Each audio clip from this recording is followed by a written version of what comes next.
August 1211, the Juyong Pass, northern China. The sun rose over mountains that had witnessed centuries of warfare, but nothing like what was about to unfold.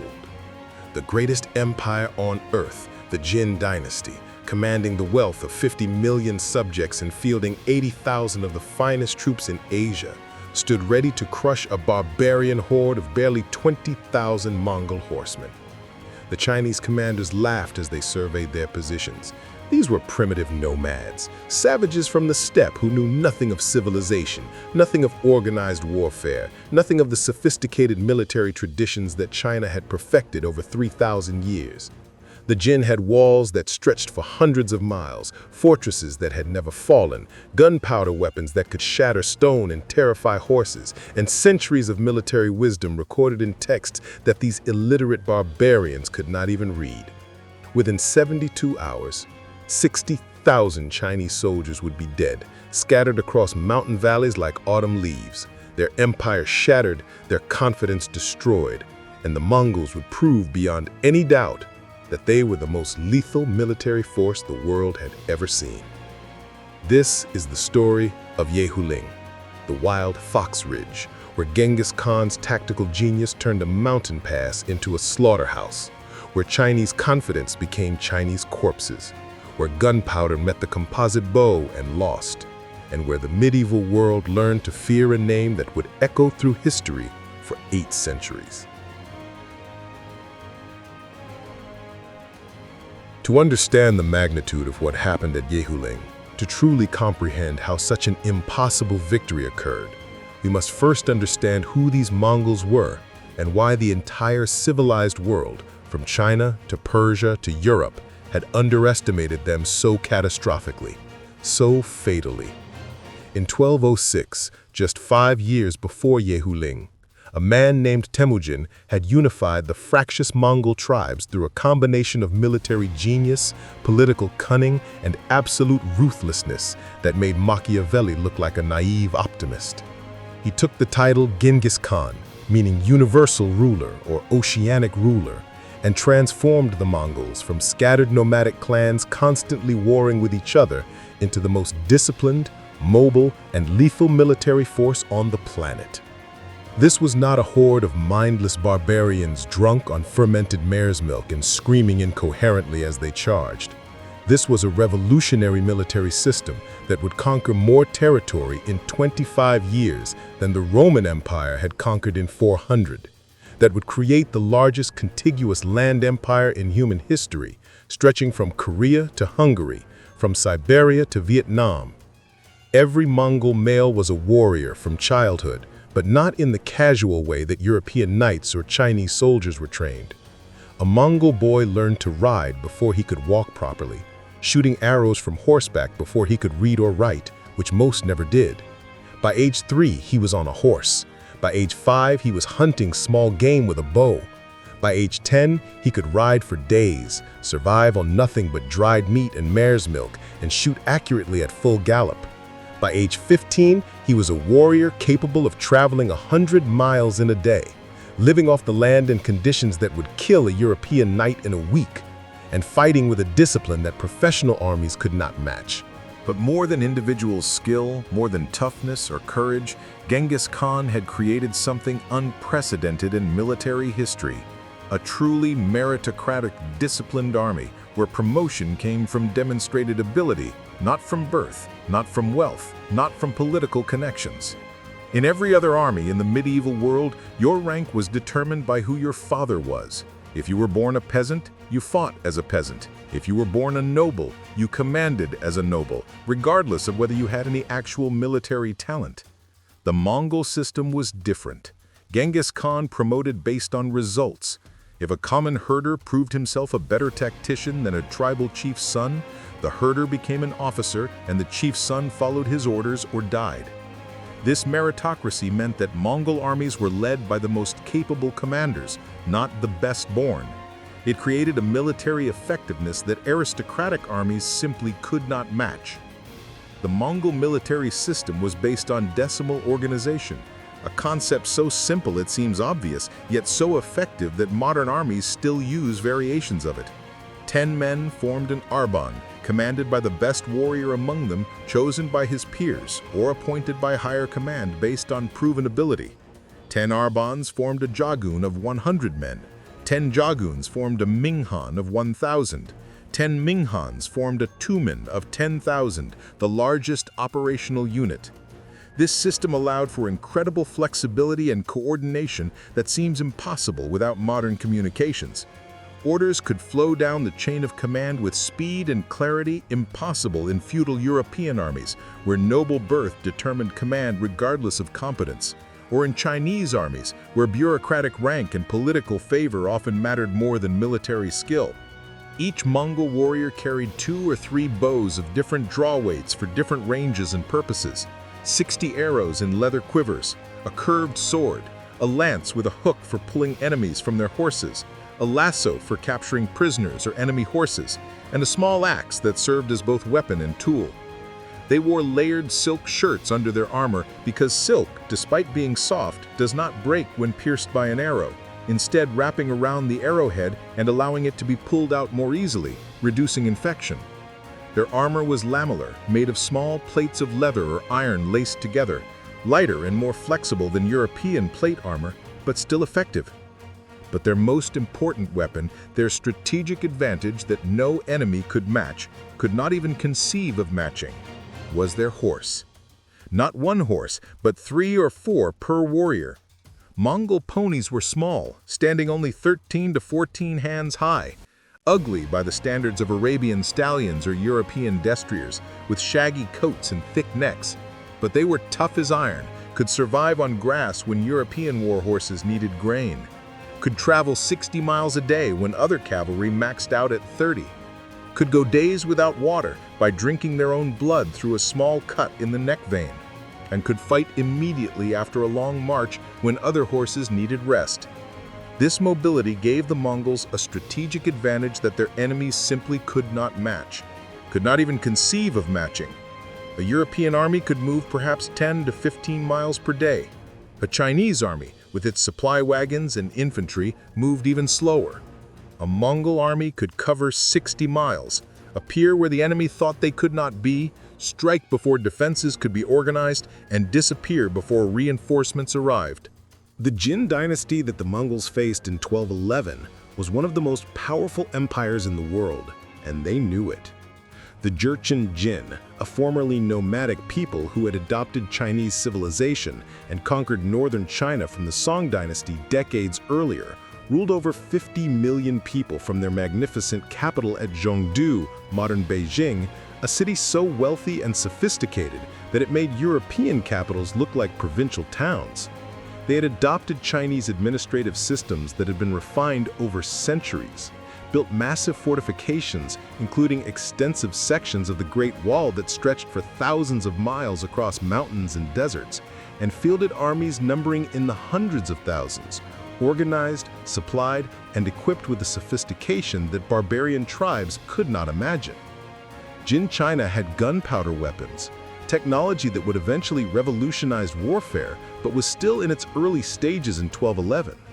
They had primitive bombs made of bamboo or paper filled with gunpowder and shrapnel, fire lances that shot flames and projectiles, and rockets that could terrify horses and men with their noise and fire.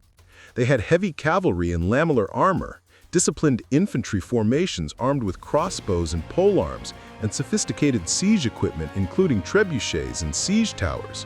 They had fought the Song Chinese in the south, the Tanguts in the west, and various steppe tribes in the north for generations. They considered themselves the pinnacle of military civilization, the heirs to thousands of years of Chinese military wisdom, and they looked at the Mongols the way Romans had looked at Germanic tribes, as annoying raiders who could be bought off with tribute when convenient or crushed when necessary, but never as a serious threat to the empire itself. The Jin made their first fatal mistake, the error that would eventually cost them everything in their diplomatic approach to the Mongols. In 1210, the Jin Emperor Wanyan Yongji, sitting on his dragon throne in Zhongdu, surrounded by the wealth and power of his empire, made a decision that seemed reasonable at the time but would prove catastrophic. He demanded that Genghis Khan, the this tribal chief from the steppes, performed the ritual kowtow, the submissive bow where the inferior prostrates himself before the superior, touching his forehead to the ground repeatedly. This was standard procedure. Every tributary state, every vassal kingdom, every border chieftain who wanted to trade with China or receive gifts from the emperor performed the kowtow. It was a ritual acknowledgement of Chinese superiority, of the emperor's position as the son of heaven ruling all under heaven. Genghis Khan's response was delivered without words, but spoke volumes. He spat toward the south, the direction of the Jin capital, mounted his horse, and rode away. It was a declaration of war delivered with contempt, a statement that this barbarian chief considered himself equal to or superior to the emperor of China. The Jin court was outraged by this insult, but not particularly concerned about its military implications. These were steppe barbarians. They had no cities, no siege equipment, no logistics system capable of supporting a campaign deep into China. They might raid the border, steal some livestock, burn some villages, but they could never threaten the Jin dynasty itself. The Jin had fortifications, the Great Wall that had kept out barbarians for over 1,000 years, mountain passes that could be held by small forces against large armies, and the depth of territory and population to absorb any raids. Let the Mongols come. They would break against Chinese defenses like waves against the cliff.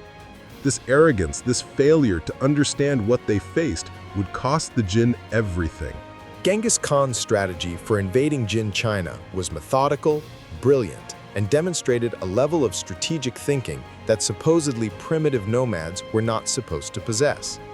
He would not assault the Great Wall directly where it was strongest, where centuries of defensive construction had created nearly impregnable fortifications. Instead, he would exploit its weaknesses. The fact that it was not actually a continuous wall, but a series of fortifications with gaps, that it required garrisons to be effective, and garrisons could be drawn out of position, that every fortress has vulnerable points if you know where to look and how to exploit them. He would use the mobility of his cavalry to strike where the Jin were weak, avoid where they were strong, and force them to respond to Mongol movements rather than dictating the campaign themselves. In early 1211, Genghis Khan led his army south toward the Jin frontier with approximately 90,000 to 100,000 warriors, a massive force by Mongol standards, representing perhaps 1/5 of the entire adult male Mongol population. But he divided this force into multiple columns, each operating semi-independently with specific objectives, confusing Jin intelligence about Mongol strength and intentions. Some columns raided along the frontier, burning villages, destroying crops, drawing Jin forces out of position to respond to attacks that were merely diversions. Others probed the Great Wall defenses systematically, testing different sections, looking for weak points, gathering intelligence about garrison strength and defensive capabilities.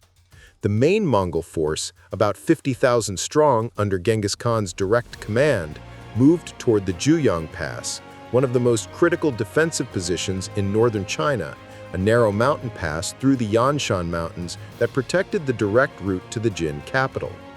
The Juyang Pass was one of the most critical defensive positions in northern China, a narrow mountain pass through the Yanshan Mountains that protected the direct route to the Jin capital. The pass was heavily fortified with walls built of stone that climbed the mountain slopes, towers positioned to provide overlapping fields of fire, and garrison forts that could house thousands of troops. It had been strengthened and improved over centuries, and military theorists considered it nearly impregnable to frontal assault.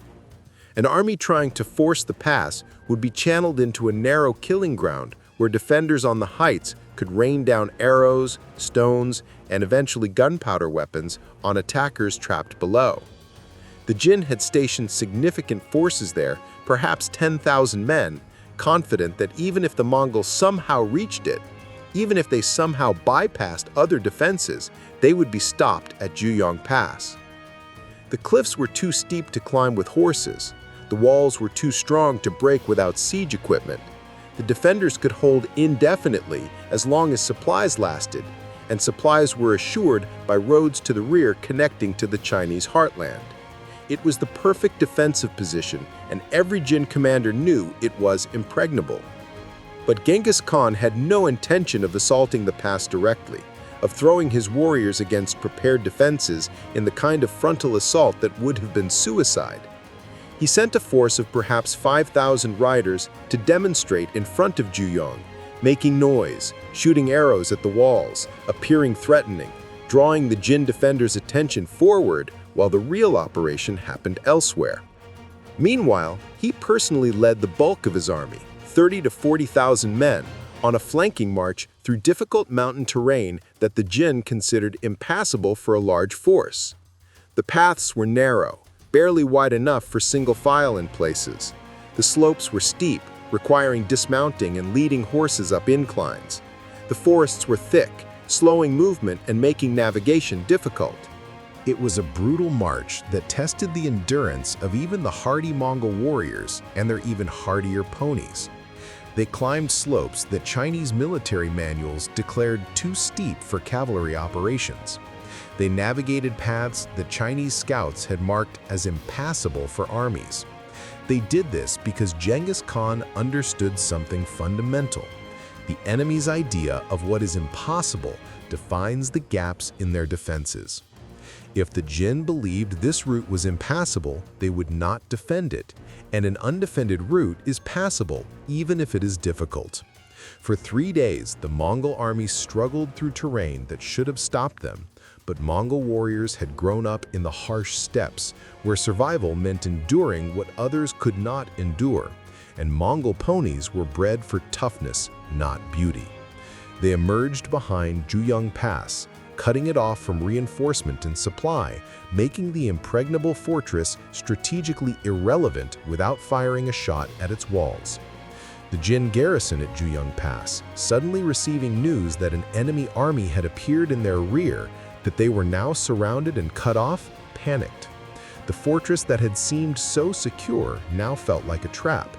Some commanders argued for holding position, confident that relief would come. Others argued for breaking out while they still could. In the confusion and disagreement, discipline broke down.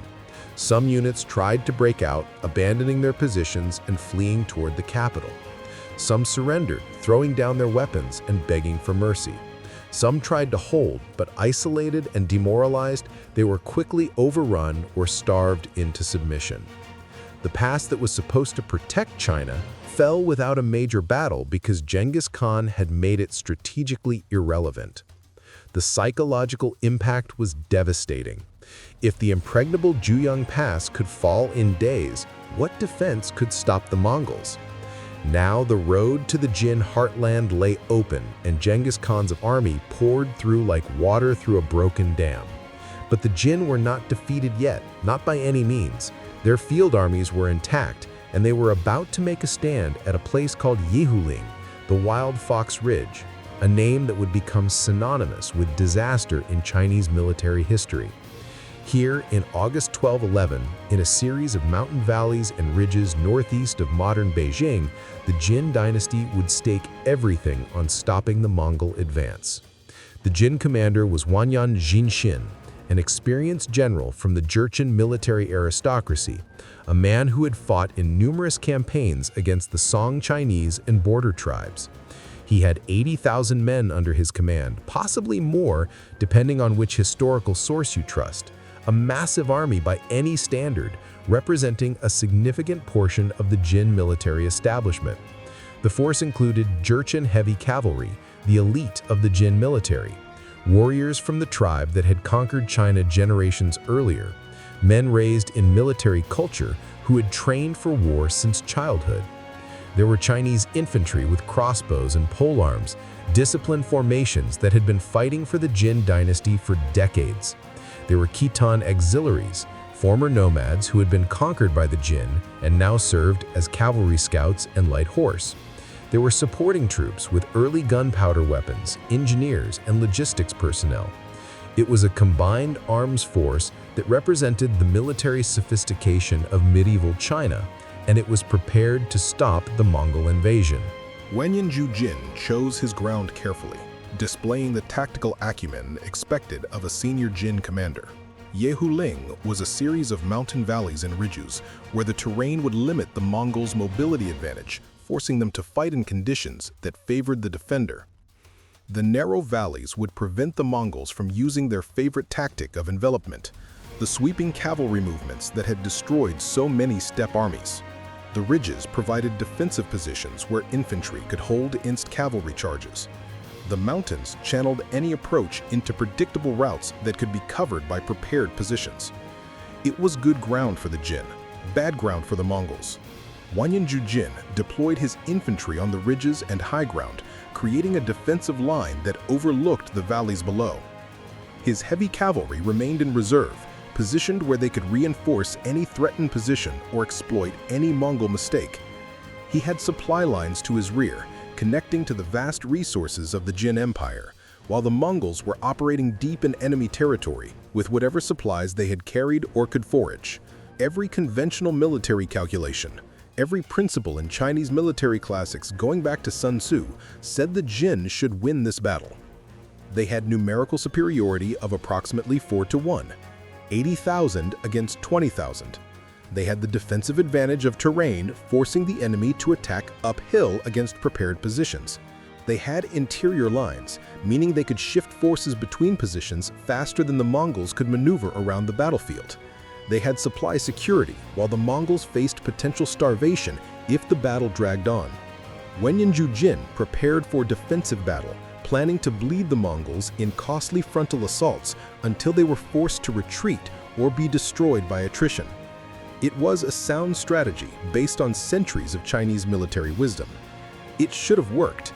It failed catastrophically, totally, completely, because Genghis Khan did not fight conventional battles according to rules written in Chinese military classics. When Genghis Khan's scouts returned with reports of the Jin deployment at Yehuling, describing the strong defensive positions, the massive army occupying the high ground, the prepared fortifications and obstacles, he could have chosen to bypass the position entirely. The Mongols had the mobility to avoid battle when it suited them, to ride around strong points, to choose when and where to fight. But Genghis Khan understood something fundamental about warfare that went beyond individual battles. He needed to destroy the Jin field army, not just maneuver around it, not just avoid it. If the Jin armies remained intact, they would shadow his movements, harass his foragers, attack his scouts, cut off isolated units, and eventually force him to retreat through sheer attrition and exhaustion. He could raid and burn, but he could not conquer. To truly break the Jin dynasty, to open the road to their capital and their heartland, he needed a decisive battle that would shatter their military power and their will to resist. But he would fight it on his terms, not theirs, using tactics and strategies that the Jin had never encountered and did not understand. The Mongols arrived at Yehuling with approximately 20,000 to 25,000 men. The numbers vary in different sources, but all agree the Mongols were massively outnumbered, facing a Jin force 3 to 4 times larger, occupying superior terrain with prepared defenses. Any conventional commander looking at this situation would have seen it as impossible, as suicidal, as a battle to avoid at all costs. Genghis Khan looked at it and saw an opportunity, a chance to destroy the largest Jin field army in a single stroke, to break their military power and their will to resist simultaneously. His plan was complex, requiring perfect timing and coordination between multiple units operating out of sight of each other, exactly the kind of sophisticated operation that supposedly primitive nomads were incapable of executing, the kind of operation that European armies would not master for another 500 years. The battle began on the first day of what would become a 3-day engagement with a Mongol attack that seemed almost half-hearted, tentative, cautious. Small units of Mongol light cavalry, perhaps a few hundred riders, approached the Jin positions, riding within bow range but not committing to a full assault. They fired arrows at the Jin infantry on the ridges, loosing volleys that arced through the air and fell among the Chinese defenders. Then, before the Jin could respond effectively, before their crossbowmen could return fire or their commanders could organize a counterattack, the Mongol riders wheeled their horses and retreated back down the valleys, disappearing into the broken terrain. This pattern repeated throughout the day, Mongols approaching, shooting, retreating. It went on for hours, the Mongols seeming to probe the Jin defenses without real commitment, testing different positions, trying different approaches, but never fully engaging. The Jin commanders watched with satisfaction tinged with confusion. The barbarians were recognizing the strength of the Chinese position. They were hesitating, uncertain how to proceed. This was exactly what Wanyan Jujin wanted. Let them waste time and arrows trying to find a way through defenses that had no weakness. Let them grow frustrated and demoralized. Eventually, they would either commit to a suicidal assault that would break against Jin discipline and superior numbers, or they would give up and retreat back to the steppes. Either outcome was acceptable. But the Mongols were not hesitating, not uncertain, not frustrated. They were executing the first phase of Genghis Khan's plan with the precision of a well-rehearsed performance, intelligence gathering and psychological preparation, collecting information and conditioning the enemy simultaneously. Those seemingly random, probing attacks were carefully observing the Jin defensive positions with the systematic thoroughness of a modern military reconnaissance. Mongol commanders were identifying where the Jin were strong, where they were weak, how quickly they responded to threats, how they positioned their reserves, whether they had troops held back or everyone was committed to the front line, what routes connected different positions, where command posts were located, how discipline held under harassment.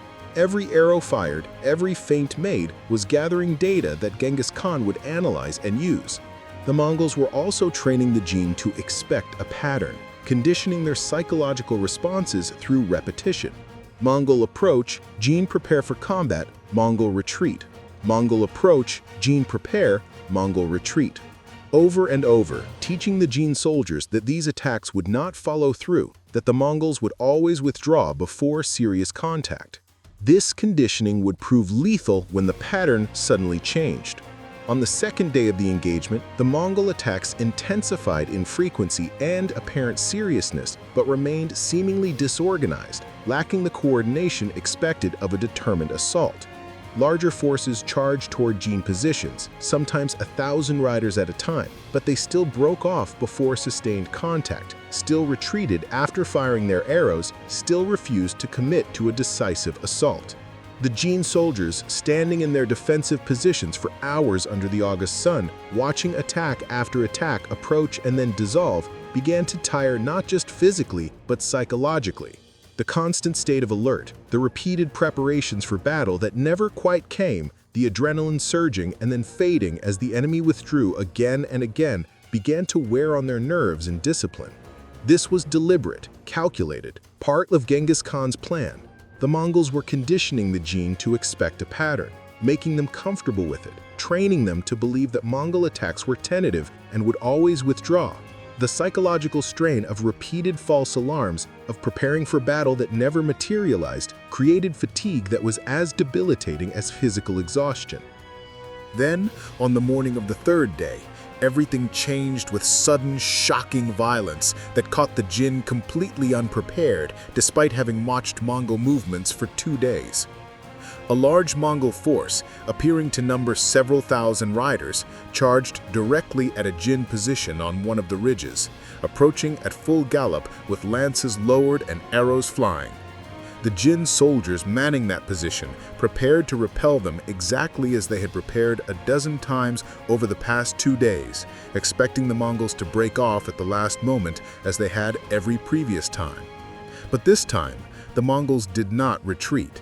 They crashed into the Jin lines with shocking violence, a real attack after 2 days of feints, and the collision was devastating.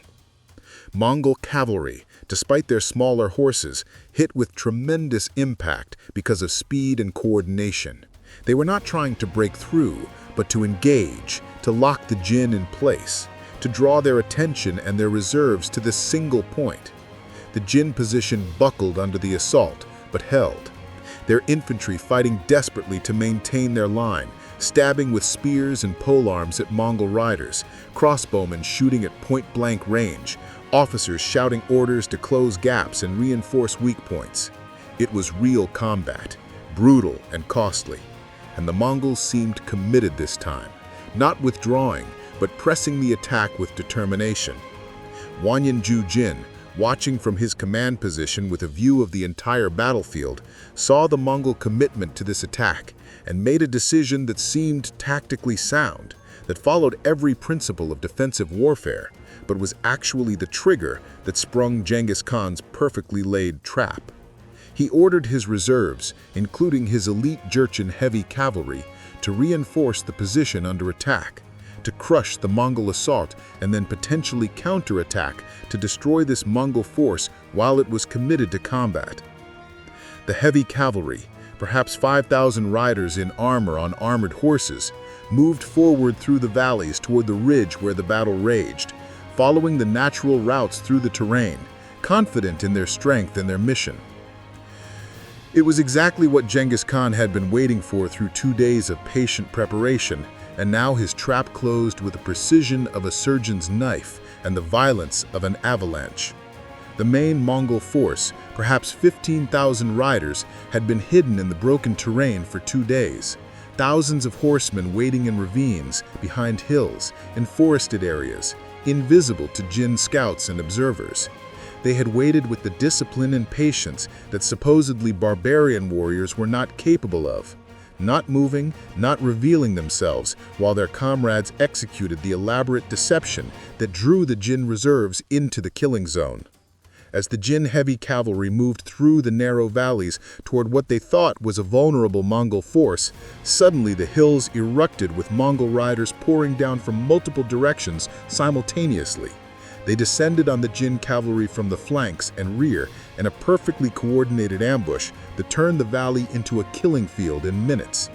The Jin heavy cavalry, elite warriors who had trained for years and fought in numerous campaigns, suddenly found themselves in a nightmare scenario.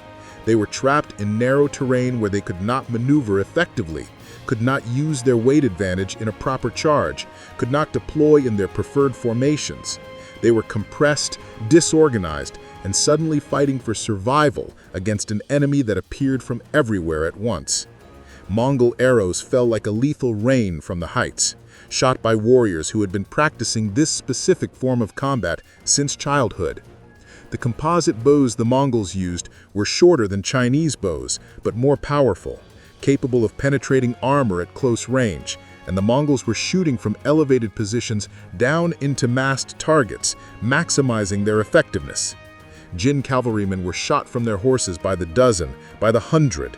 Those who tried to charge up the slopes to engage the Mongol archers found their heavy horses, bred for power not agility, struggling on the steep terrain, while Mongol ponies bred in mountains and steppes danced around them with ease.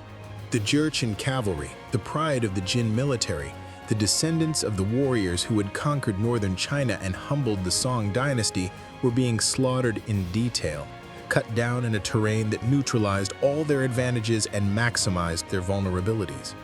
Jin officers tried desperately to organize their men, to form defensive positions, to coordinate a breakout, but the speed and violence of the Mongol attack had shattered their formations and killed many of their leaders in the first minutes of combat. Some Jin cavalry units tried to charge through the Mongol lines, to break out of the killing zone by sheer force and desperation. A few succeeded, suffering horrific casualties but managing to escape into the open ground beyond. Most were overwhelmed, surrounded, and annihilated. The valley floor became carpeted with dead and dying men and horses, the living stumbling over corpses as they fought. But the catastrophe for the Jin was only beginning, because while their reserves were being destroyed in the valley ambush, Genghis Khan had sent multiple flying columns, perhaps 5,000 riders total, divided into several fast-moving groups around the flanks of the entire Jin defensive position. These forces, moving through terrain the Jin had dismissed as too difficult for large troop movements, navigated narrow paths and steep slopes that should have been impassable for cavalry. They did this because Mongol warriors and their horses could do things that settled, civilized armies considered impossible. They emerged on the ridges behind the Jin infantry lines, appearing where no enemy should be, where the Jin had posted no significant defenses because they never imagined an attack could come from that direction. The Jin soldiers, who had been facing forward to repel the Mongol attack from their front, who had been watching their cavalry ride to what they thought was an easy victory, suddenly heard shouting, screaming, the sound of combat from behind them. They turned to see Mongol cavalry on the ridges in their rear, between them and their supply lines, their escape routes, their capital. Being attacked from behind is the primal nightmare of every infantry formation throughout human history. It means your defenses are facing the wrong way. It means the enemy has outmaneuvered you completely. It means you are trapped. The psychological impact was immediate and devastating. Panic spread through the Jin ranks like wildfire through dry grass. The Jin defensive position, which had seemed so strong, so carefully prepared, so advantageous, collapsed not primarily from the frontal assault, which had been costly for the Mongols, but from the psychological shock of encirclement, of being surrounded and attacked from multiple directions simultaneously. Units that had been holding firm against the frontal assault suddenly broke and ran when they realized they were cut off. Officers lost control as soldiers threw down their weapons and fled in panic. The careful defensive deployment that Wanyan Jiyujin had spent days preparing dissolved into chaos in minutes. Formations disintegrated into mobs of individuals trying to save themselves. And once a pre-modern army begins to rout, once the psychological cohesion that holds men in formation despite their fear breaks down, once every soldier is thinking only of his own survival rather than the unit's mission, it becomes not an army, but a mob of terrified individuals running for their lives. This is the point in ancient and medieval battles when they transform from combat into massacre, when casualties multiplied exponentially, when a battle that might have been close became a slaughter. The Mongols pursued the fleeing Jin soldiers with methodical, organized efficiency that demonstrated this was not spontaneous bloodlust, but planned, rehearsed tactics. This was not wild, uncontrolled chasing driven by battle fury. This was organized killing executed with professional precision. Mongol units had specific assignments that they followed with discipline.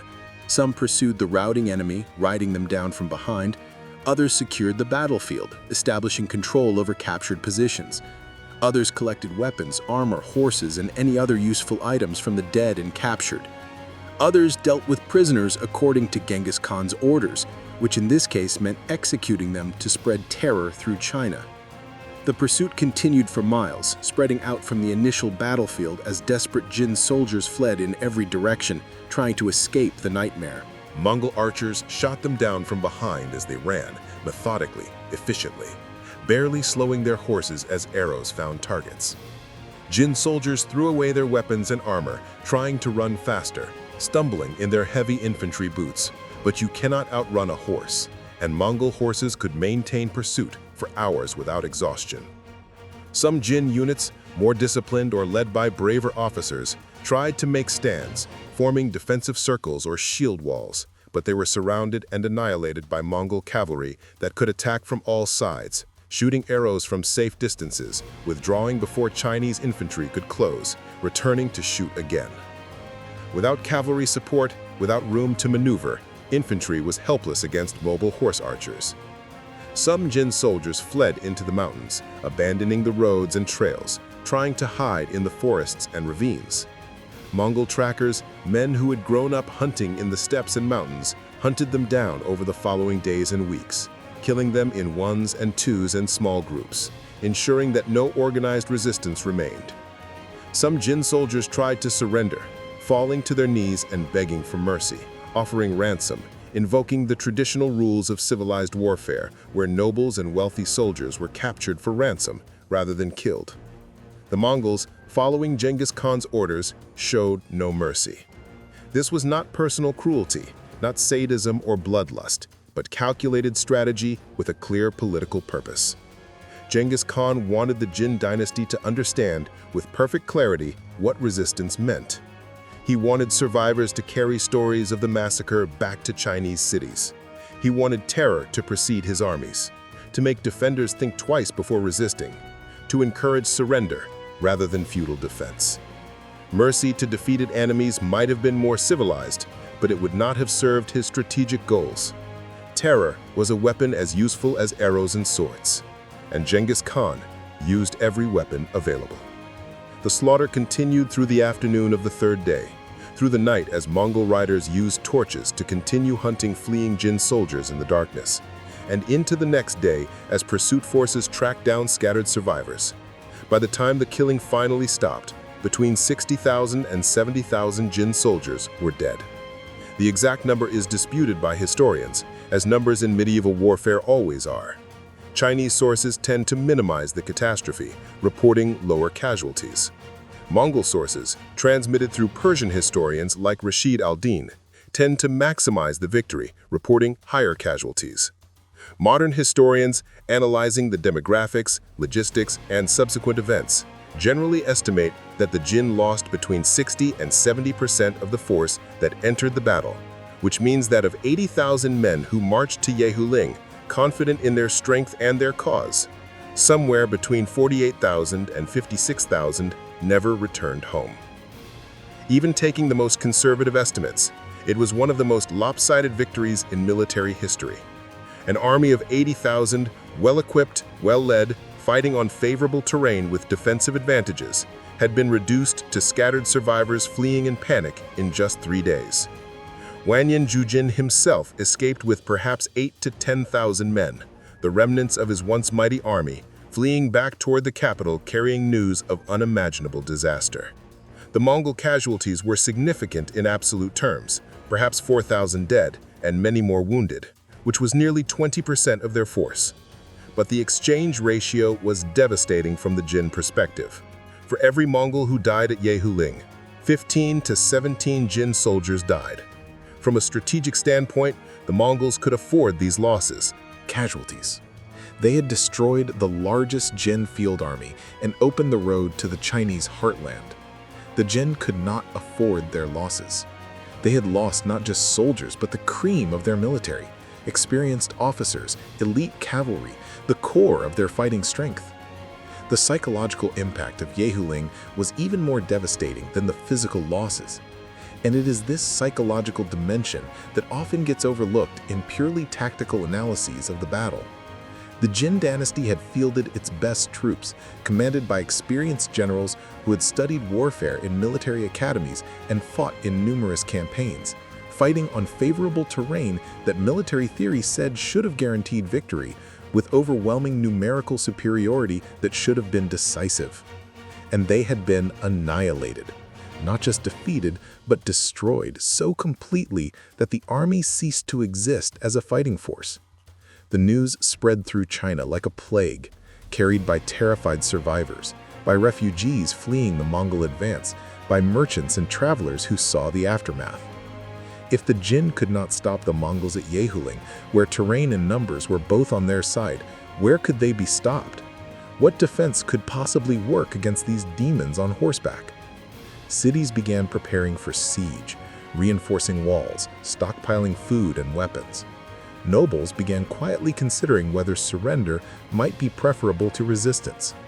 The myth of Mongol invincibility, born in the steppes through decades of warfare against other nomadic tribes, confirmed at Yehuling against one of the world's great empires, would haunt China for generations and eventually spread across all of Eurasia. Within a year, Europeans would hear terrifying rumors about unstoppable warriors from the east. Within 2 decades, those warriors would reach Hungary and Poland. The psychological shockwave from Yehuling traveled faster and farther than any Mongol army could ride. But how exactly had it happened? How had 20,000 supposed barbarians destroyed a force 4 times their size? Modern military historians have analyzed Yehuling extensively, treating it as a case study in operational art and tactical excellence, and several factors emerge as critical to understanding this seemingly impossible victory. First, and perhaps most important, was superior intelligence gathering and reconnaissance. The Mongols had spent 2 full days systematically studying the Jin positions, understanding their deployment, identifying their strengths and weaknesses, observing how they responded to threats, mapping every approach route and escape path. The Jin, by contrast, knew almost nothing about actual Mongol strength, dispositions, or intentions. They saw the small forces making probing attacks, but had no idea that 15,000 Mongol riders were hidden in the surrounding terrain. This intelligence asymmetry meant the Mongols were making informed decisions, while the Jin were operating blind. Second was tactical flexibility and the ability to coordinate complex operations across difficult terrain without modern communications. The Mongols could divide their forces into multiple independent groups, send them on separate missions through broken terrain, and have them converge on target locations at precise times. This required a level of command and control that should have been impossible without radios or telegraphs. But the Mongols achieved it through their decimal organization system, rigorous training that created common tactical language and procedures, the use of signal arrows and flags for short-range communication, and most importantly, a military culture that empowered subordinate commanders to use initiative within the framework of overall objectives. Third was mobility, the eternal Mongol advantage that their enemies could never match. Even in mountainous terrain where horses were supposedly disadvantaged, the Mongols moved faster and more unpredictably than the Jin anticipated. Their small, hardy ponies navigated slopes and narrow paths that Chinese war horses avoided. This allowed the Mongols to appear where the Jin thought they could not be, turning supposedly secure positions into death traps. Fourth was psychological warfare, executed with sophisticated understanding of how to manipulate enemy behavior. The 2 days of feints and probes were not wasted time, but essential preparation, conditioning the Jin to expect a pattern of tentative attacks followed by withdrawal. When the pattern suddenly changed, when the real assault came, there was a fatal moment of hesitation, a cognitive delay as Jin soldiers wondered if this was another feint. That moment was lethal. Fifth was combined arms coordination that integrated different types of cavalry and different tactical approaches seamlessly. The Mongols used light cavalry for harassment and reconnaissance, heavier cavalry for shock charges, horse archers for sustained fire support, and even dismounted archers when terrain required it. They coordinated these different elements in real time, responding to how the battle developed rather than following a rigid plan. Sixth was ruthless exploitation of success, turning tactical victory into strategic catastrophe for the enemy. Many armies win battles but fail to fully exploit their victories, allowing defeated enemies to retreat in relative order and rebuild. The Mongols excelled at turning defeat into annihilation, pursuing with systematic efficiency that prevented enemy forces from reforming. Seventh, and this factor is often underestimated, was the quality of leadership at every level of the Mongol command structure. Genghis Khan was personally present at Yehuling, commanding from a position where he could observe the battlefield while remaining secure. But he was not micromanaging every unit. He had trained his officers to understand his methods, his way of thinking, so they could execute his plans without constant supervision. When unexpected situations arose, Mongol commanders at the Jagun and Mingan level made good decisions independently because they understood the overall objectives and had the authority to take initiative. This distributed leadership meant the Mongol army functioned like a living organism, adapting to circumstances faster than armies that depended on centralized command. The Jin commander Wanyanju Jin was not incompetent or cowardly. He had made sound defensive preparations according to the military wisdom of his culture. His initial deployment was tactically correct by Chinese standards. His decision to reinforce the position under attack was logical based on the information he had. But he was fighting a conventional battle against an unconventional enemy. He expected the Mongols to fight like steppe raiders, with hit-and-run attacks, avoiding decisive engagement. Instead, he faced a sophisticated military system that used deception, coordination, and ruthless efficiency to achieve total victory. He was a competent commander trying to fight a 19th century battle with 11th century tactics, and the gap proved fatal. The immediate aftermath of Yehuling was catastrophic for the Jin dynasty in ways that went far beyond the military defeat itself. The road to their capital, Jiangdu, lay open. The field armies that should have defended it were destroyed, and Genghis Khan's army marched south into the Chinese heartland, encountering minimal resistance. City after city surrendered without a fight, their defenders terrified by what had happened at Yehuling. their populations hearing stories of the massacre that made resistance seem suicidal. The Mongols at this stage did not yet have the siege equipment necessary to take heavily fortified cities that chose to resist, so they could not assault the walls of major urban centers. But they devastated the countryside systematically and deliberately, destroying crops before they could be harvested, burning villages and towns, slaughtering livestock or driving it away, and massacring populations in smaller cities that attempted resistance. This was not random violence or barbarian fury. It was calculated economic warfare designed to destroy the Jin dynasty's ability to sustain resistance. The Mongols understood that empires run on agricultural surplus. If you destroy the farms, you destroy the empire. Millions of Chinese civilians died in this campaign, most not from direct combat, but from the economic collapse that followed. When you destroy the harvest, burn the stored grain, kill or scatter the farmers, famine follows inevitably. When you disrupt trade routes and destroy markets, economic systems collapse. The humanitarian catastrophe that followed Yehuling killed more people than the battle itself. The Jin dynasty never fully recovered from Yehuling, though they would fight on with desperate courage for another 23 years. The battle marked the beginning of their end, the moment when their fate was sealed, even though the final chapter took decades to write. They lost control of northern China, their richest provinces falling under Mongol domination. Their military was shattered, the elite formations destroyed at Yehuling never fully replaced. The prestige of the dynasty collapsed, and with it the loyalty of many subordinate peoples and vassals. The Khitan auxiliaries who had fought for the Jin began defecting to the Mongols. Chinese nobles and generals began calculating whether their interests lay with the declining Jin dynasty or a rising Mongol Empire. By 1234, just 23 years after Yehuling, the Jin dynasty was completely destroyed, conquered by the Mongols with assistance from their former enemies, the Song Chinese, who made the fatal mistake of allying with the Mongols to destroy the Jin, and then found themselves facing the Mongol war machine alone. The broader historical significance of Yehuling extends far beyond the fall of one Chinese dynasty.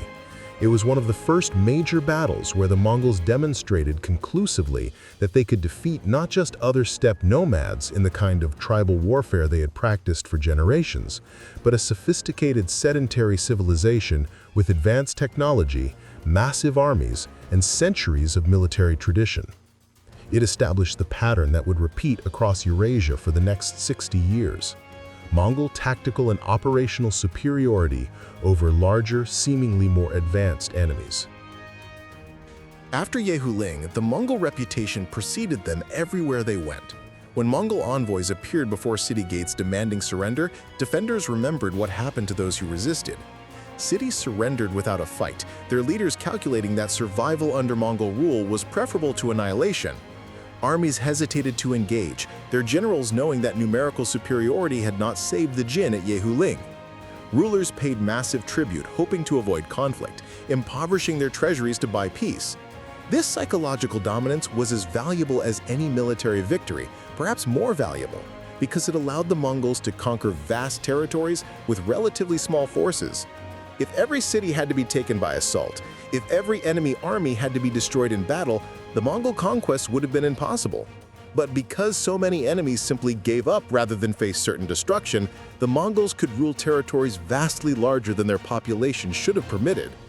Some historians argue that Yehuling was even more significant than later, larger Mongol victories like the destruction of the Khwarezmian Empire or the conquest of Russia, precisely because it came first, establishing the pattern and the reputation that made subsequent conquests possible. Before Yehuling, the Mongols were dangerous steppe raiders. After Yehuling, they were an existential threat to every civilization in Eurasia. The technological implications of Yehuling are fascinating when examined closely. The Jin had gunpowder weapons, rockets and bombs and fire lances, technology that would eventually revolutionize warfare and make horse archers obsolete. Yet these supposedly revolutionary technologies made no decisive difference at Yehuling. The Mongols, with their bows and horses and tactics perfected over generations, defeated an enemy with early firearms. This demonstrates an important historical truth that military theorists sometimes forget. New technology alone does not guarantee victory. And old technology in skilled hands can defeat advanced technology in unskilled hands. Tactics, training, leadership, and morale matter more than equipment. The Jin had superior metallurgy, creating better armor and swords than the Mongols possessed through Chinese forging techniques refined over centuries. They had more sophisticated siege equipment, better logistics in terms of supply wagons and administrative systems, and access to military texts containing accumulated wisdom from thousands of years of Chinese warfare. On paper, analyzing just their technology and resources, they should have been superior. But the Mongols had optimized their entire military system around mobility, flexibility, and coordination. These operational advantages trumped technological ones decisively. It would not be until firearms became truly reliable, powerful, and common several centuries later that technology would decisively shift the balance away from horse archers. Even then, horse archers remained effective in certain contexts well into the 19th century. The Mongols at Yehuling were fighting with technology that was already ancient, bows and arrows and horses, but they used them with such skill and within such an effective system that advanced technology could not overcome the gap. The environmental and demographic impact of the Mongol conquest following Yehuling was staggering and deserves attention because it illustrates the human cost of warfare beyond the battlefield. Northern China's population dropped dramatically, from perhaps 50 million before the Mongol invasion to perhaps 10 to 15 million by the end of the 13th century. This catastrophic demographic collapse was due to multiple factors working together. Direct warfare killed millions through battle, siege, and massacre. The deliberate Mongol policy of destroying cities that resisted killed millions more. But the economic disruption was equally lethal, perhaps more so. The Mongols initially had no use for farmland because they were pastoralists who valued grassland for their herds, not cultivated fields for crops. There are accounts of Mongol commanders seriously proposing to turn northern China into pasture for their horses, which would have required exterminating the entire Chinese population. Genghis Khan was eventually persuaded otherwise by his Khitan advisor, Yelu Chuchai, who explained with careful economic calculations that taxing the Chinese population was more profitable than killing them. This decision saved millions of lives but could not undo the devastation already caused by years of warfare. The cities and countryside of northern China bore scars from the Mongol invasion for generations. The areas around Yehuling and along the Mongol invasion routes, once fertile agricultural regions with irrigation systems built over centuries, were reduced to depopulated wastelands that took decades to recover. Farms were abandoned, irrigation systems fell into disrepair, and formerly prosperous regions became wild country where wolves and bandits roamed. The Battle of Yehuling also had a profound impact on Chinese military thinking and doctrine that reverberated through Chinese history. The Jin, and later the Song Chinese, studied what had happened, trying to understand through careful analysis how the Mongols had achieved such dominance despite their smaller numbers and supposedly primitive culture. They adopted some Mongol tactics where possible, improving their cavalry forces, experimenting with more mobile warfare, and attempting to create horse archer units that could fight using Mongol methods. But they faced a fundamental, insurmountable problem. Chinese military culture was based on infantry, fortifications, and bureaucratic organization, while Mongol military culture was based on mobility, flexibility, and meritocracy. The Chinese could copy specific tactics, adopting better bows or trying to train horse archers, but they could not replicate the entire system without revolutionizing their society from top to bottom. Chinese armies were organized around Confucian principles that valued civilian authority over military, that promoted based on examination results and family connections rather than battlefield performance, that viewed warfare as a necessary evil rather than a noble calling. Mongol armies were organized around completely different principles, where military effectiveness was the highest value, where promotion came from demonstrated ability, where every male was primarily a warrior. Some Chinese generals who defected to the Mongols became highly successful using Mongol methods, suggesting the system worked regardless of ethnicity or culture. But Chinese commanders working within the traditional Chinese military structure continued to struggle against the Mongols for decades, winning occasional defensive victories but unable to defeat Mongol armies in the field consistently. One of the most interesting aspects of Yehuling that reveals much about medieval warfare is what it shows us about information warfare and intelligence gathering before the era of modern communications.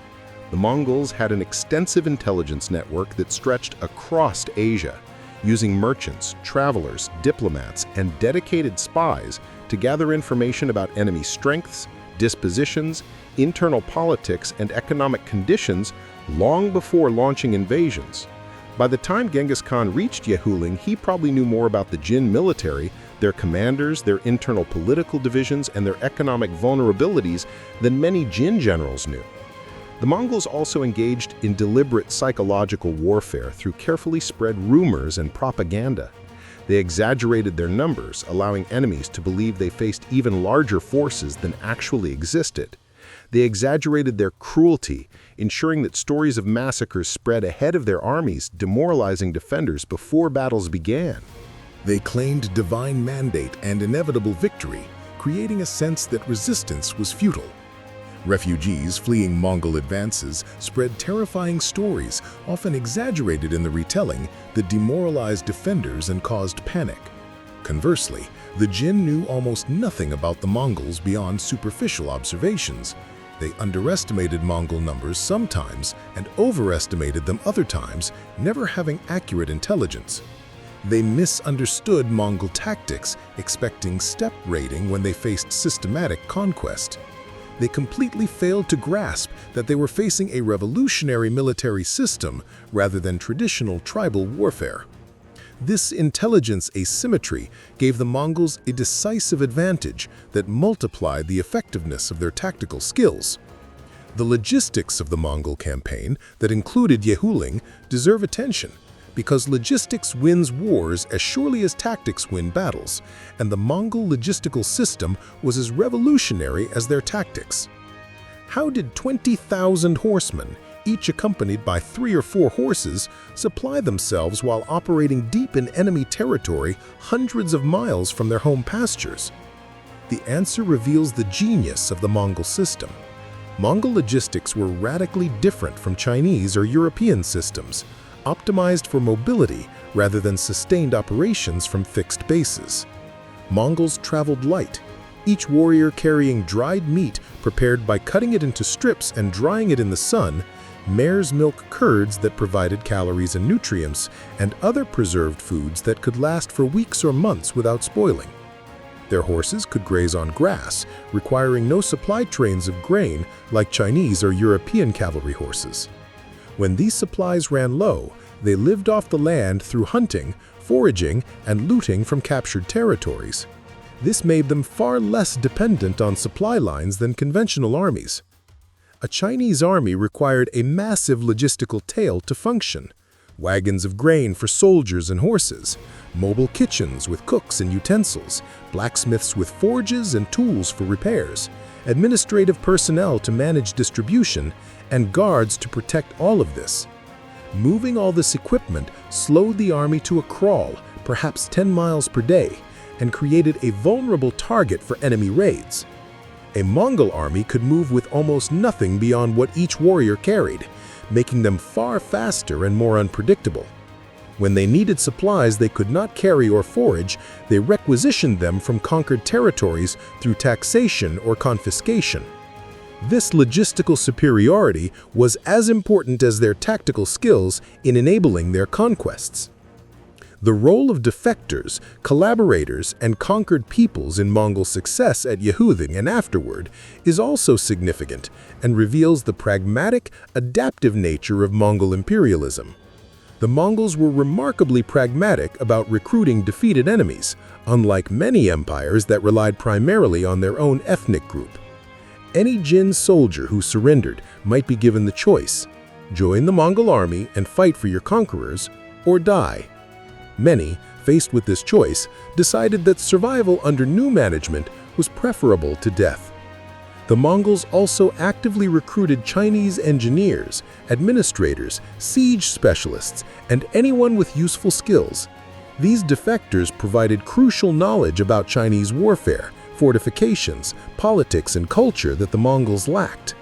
Some of the most effective Mongol generals in China were actually former Jin or Song Chinese who had switched sides, bringing with them knowledge of Chinese military methods and the ability to communicate with Chinese populations. This pragmatic approach to recruitment allowed the Mongols to adopt useful technologies and tactics from their enemies while maintaining their core military system. It also had a devastating psychological effect on the Jin dynasty and later the Song dynasty. Seeing their own people fighting for the Mongols, seeing Chinese generals commanding Mongol armies undermined morale and created doubt about whether resistance was worthwhile. If even Chinese nobles and generals were switching sides, what did that say about the legitimacy of the dynasty they served? The comparison between Yehuling and other great upset victories in military history is instructive for understanding what makes certain battles historically significant beyond their immediate tactical results. Like Cannae in 216 BC, Yehuling featured a smaller, mobile force defeating a larger, more heavily equipped enemy through superior tactics and coordination. Like Agincourt in 1415, it showed how mobility and ranged weapons could dominate heavy cavalry that had previously seemed invincible. Like the Battle of France in 1940, it demonstrated the power of breakthrough and exploitation over static defense.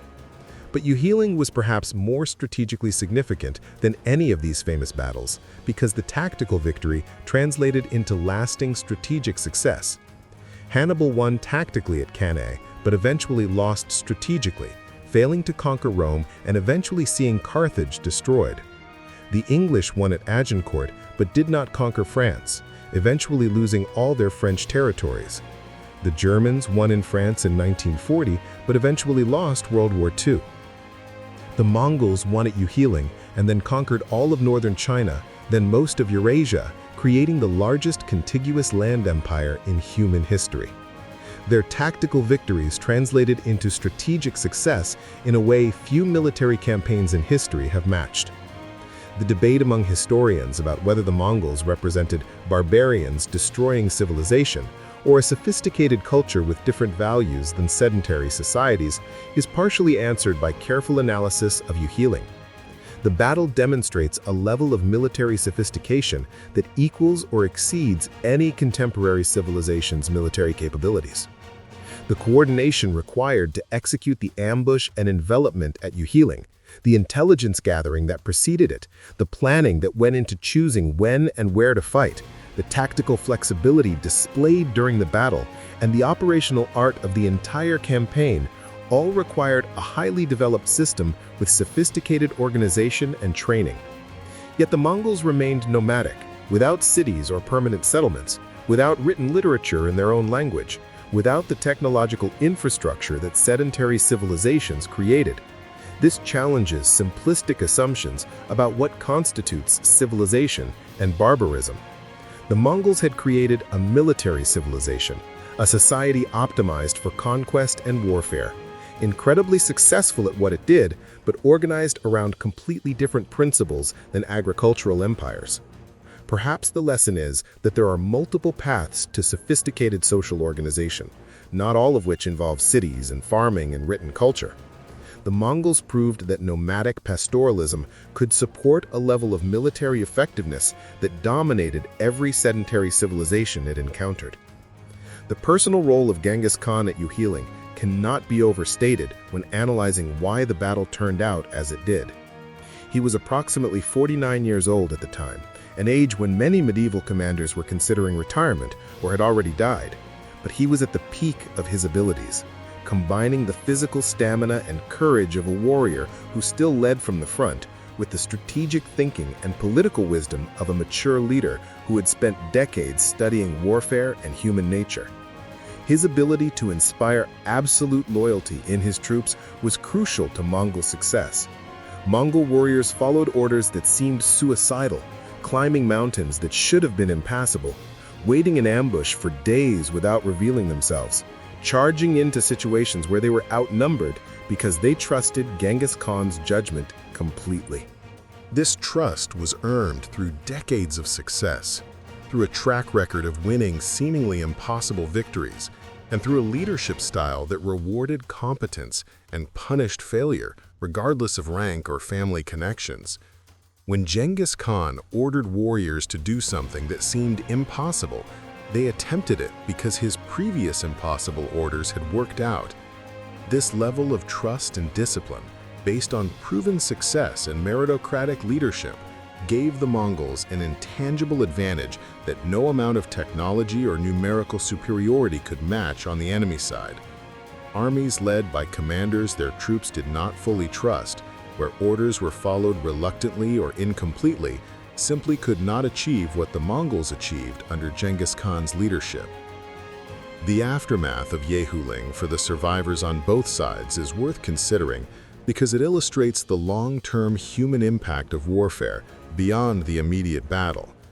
For the Jin soldiers who escaped the massacre, perhaps 10 to 20,000 men out of 80,000 who entered battle, the trauma was profound and lasting. They had witnessed their army annihilated, their commanders killed, their empire shattered, their understanding of military reality destroyed.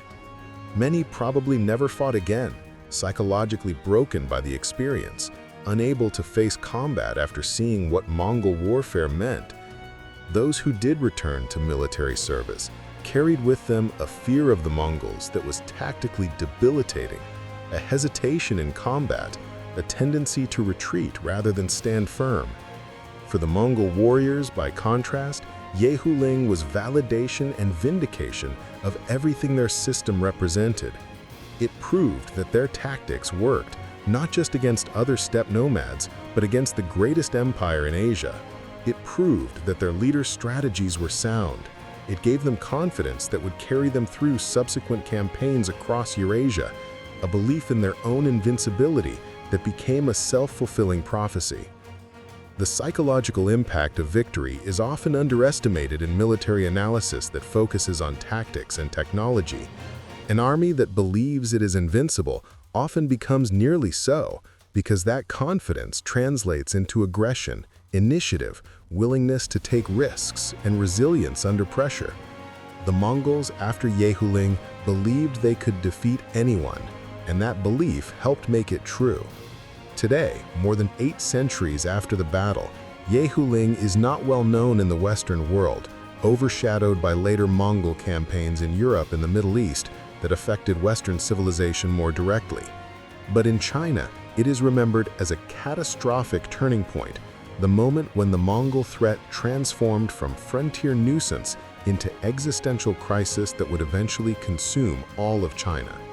Chinese historians, both medieval chroniclers and modern academics, have analyzed the battle extensively, trying to understand how such a catastrophic defeat occurred, what lessons can be learned, what it reveals about Chinese military weaknesses and Mongol strengths. The mountains where the battle took place are still there, northeast of Beijing, now crossed by modern highways carrying traffic between Chinese cities. The valleys where thousands died are now farmland again, the bones long since plowed under by centuries of cultivation. Tourists occasionally visit, though there are no grand monuments or battlefield parks like Gettysburg or Waterloo. The Chinese government has not created elaborate memorials to a devastating defeat. But the memory persists in historical records, in academic analyses, in the consciousness of what happened when medieval China's military power met the Mongol war machine and was found wanting. The battle stands as a permanent reminder that technological advancement and numerical superiority do not guarantee victory, that tactics and training and leadership matter more than equipment, that underestimating your enemy based on their lack of cities or written culture can be fatal. The Battle of Yehuling stands as one of the most decisive tactical victories in military history, a battle where a force outnumbered 4-1, operating deep in enemy territory without supply lines, destroyed a larger and better equipped army through superior tactics, coordination, and leadership. It demonstrated conclusively that the Mongols were not successful through mere savagery or overwhelming numbers, as their enemies believed and as later European chroniclers would claim, but through a revolutionary military system that combined mobility, discipline, intelligence gathering, psychological warfare, and ruthless efficiency.